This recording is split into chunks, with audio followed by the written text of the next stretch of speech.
Back to my YouTube channel, My Backyard Hobby, and for today's video mga backyard, pakita ko sa inyo ang natapos na nating fence around the property or dito sa ating inalagaan ng ating mga alagang kambing doon sa kanilang shelter. Natapos na namin yung fence around, and nalagyan na rin natin ng gate, so safe na yung ating mga alaga sa loob, and pwede ko na rin matransfer yung ating pato at yung ating gansa dito sa bagong lugar na kung saan ay nag-aalaga tayo ng ating kambing at saka mga tupa.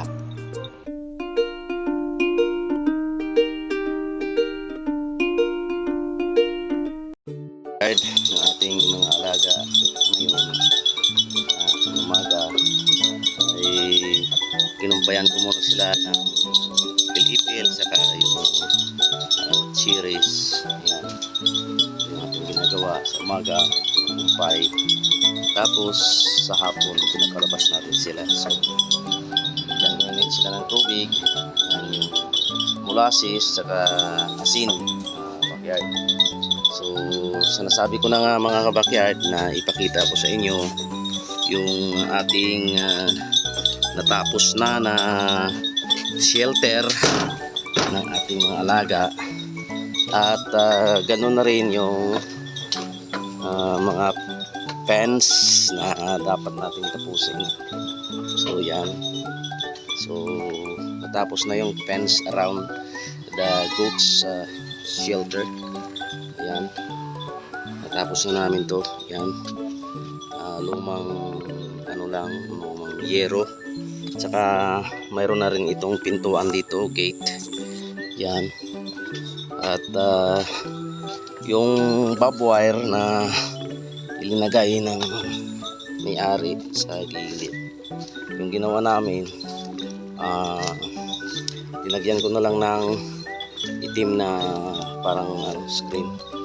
Yan, by the way, yung dito, yung yan ay kaming naglagay niyan. Yung mga cyclone wire ko dun sa kabila sa lumang shelter, yun yung linagay ko dito. Yan, para and then kinabira namin ng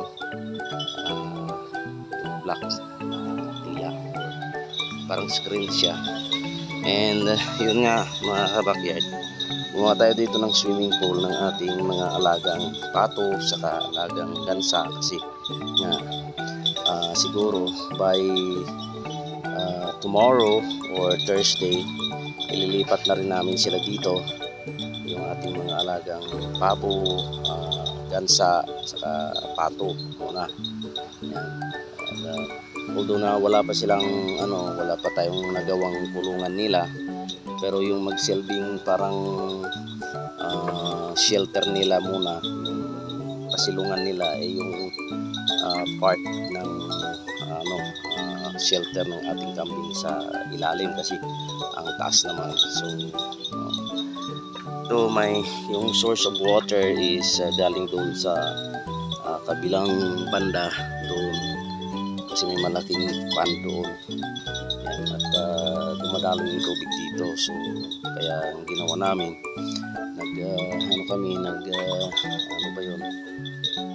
naghukay kami dito, and hopefully papalakihin pa namin ito ng kaunti, kasi walang 2 by 2 yata. Actually yung dapat 2 by 3, pero yun lang nakayanan namin muna.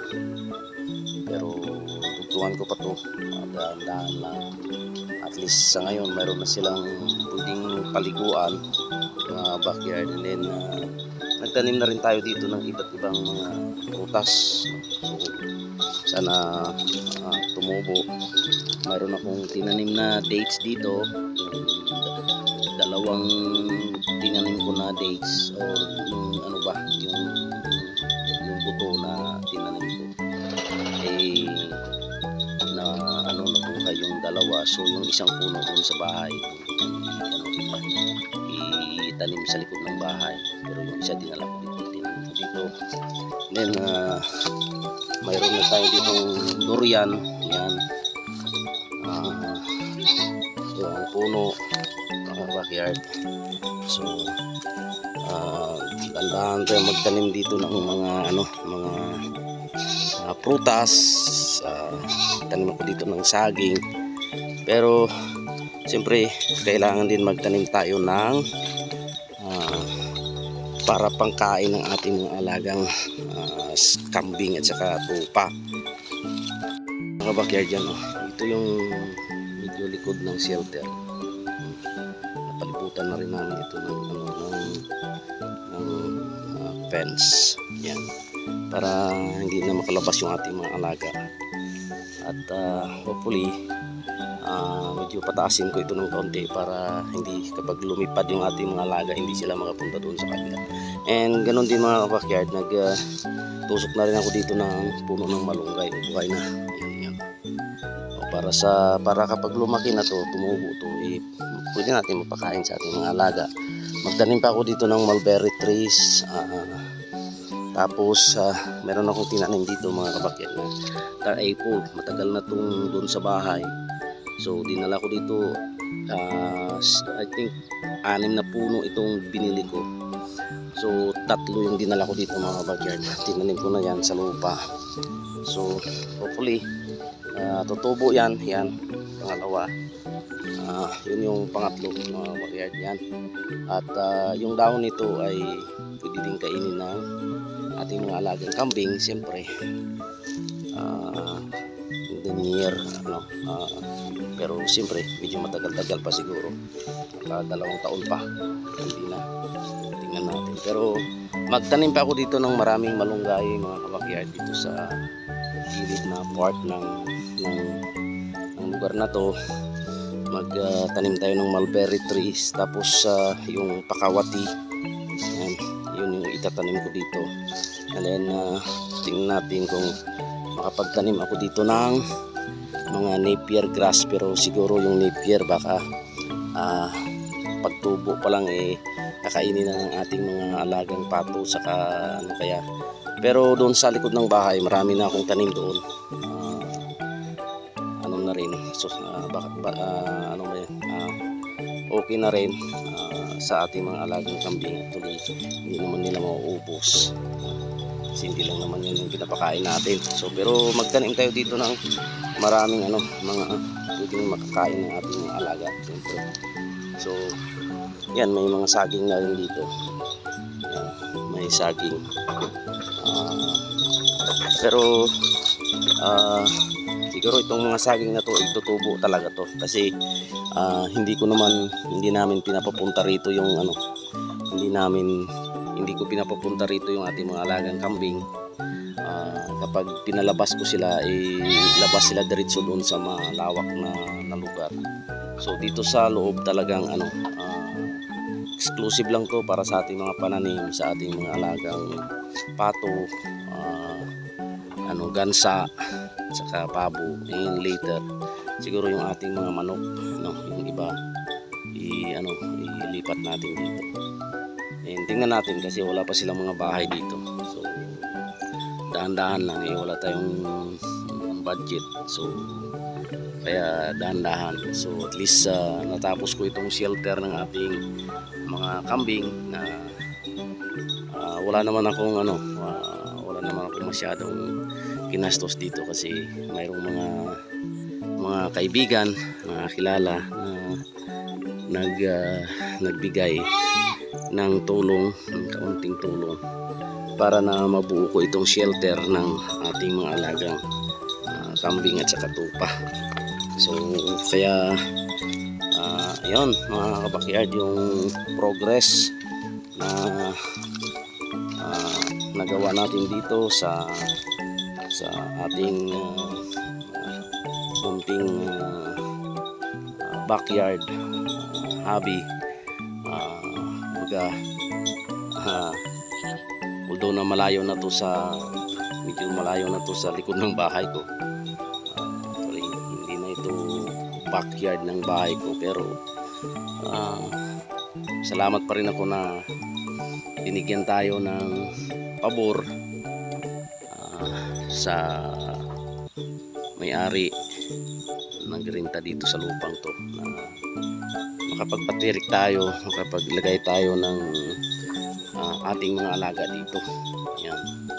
So hopefully maparami natin sila, and then maano na rin natin, pagkitaan na rin natin. Ayan. So for the first year, second year, talagang yung ating mga alaga mayroon naman tayong naibenta, pero mostly talagang kapag may mga kaibigan, kapag pumunta kami sa bangko, kapag mayroong mga occasion sila, binibigay natin. So isang kagalakan na maibahagi sa ating mga kakilala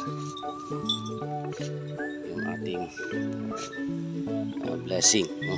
So, but hopefully sa susunod na mga taon, not this year but my next year, yung mga alaga natin ay mayroon tayong kikitain na. Ayan. So mga backyard, dito na lang yung ating munting vlog, at maraming salamat sa patuloy ninyong pagsusubaybay sa aking konting channel. Kung hindi pa kayo nakapag-subscribe, please subscribe, like and share ng ating mga videos, yung ating channel sa inyong mga kaibigan, and don't forget to click the notification bell so that you will be updated sa ating next upload. Ito lang yan sa ating backyard hobby. Maraming salamat again, and God bless you.